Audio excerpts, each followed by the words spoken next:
Hi, hi. My name is Ashnaya Evans, and welcome to my theater appreciation panel, The World of Improv. The Coronation Theater describes improv as live theater that is totally made up. No one, not even the performers, know what they're going to create. This comedy has never existed before and will not exist again. Let's get into the historical context of improv. Commedia dell'arte. You'll probably hear it if you ever look into the history of improv. It originated in Italy in the 16th century and fell off in the mid 18th century. The characters had a distinct look. The companies moved throughout Europe.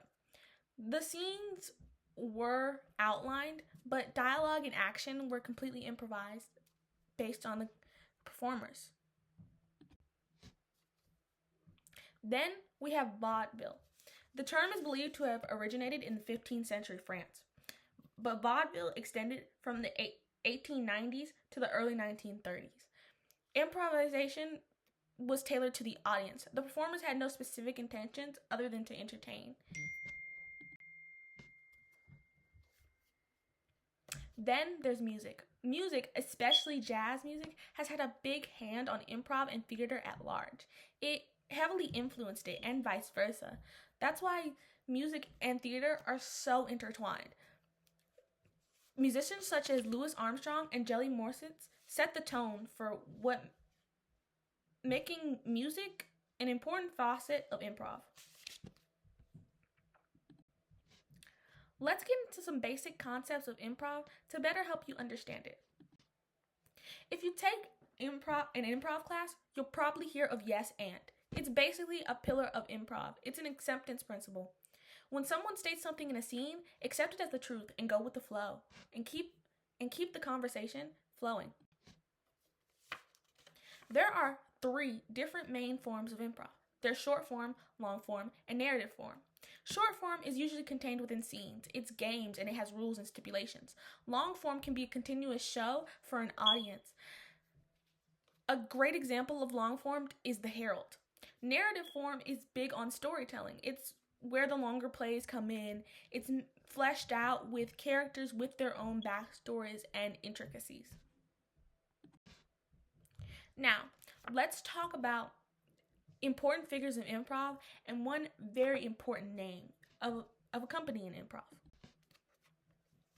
There's Del Close. He once said, fall, then figure out what to do on the way down. He was a member of the Compass Players, the Second City, and the Committee. He originated the long-form structure we referred to earlier, the Herald, and he co-founded Improv Olympics in 1981. Then there's Keith Johnstone. He began his career in London. He developed theater sports and published multiple books on improv, such as Improv and Improv for Storytelling. Then there's Viola Stolling. She's credited as the mother of improv. Her theater games help stimulate children and better help them understand improv. And her son, Paul Sillis, founded the Company Players in 1955. In 1959, the Compass Players would later be known as Second City, which is now the oldest improvisational theater troupe in Chicago. It founded on Spolin's teaching, which were continued by her son. Let's talk about the performer benefits of improv.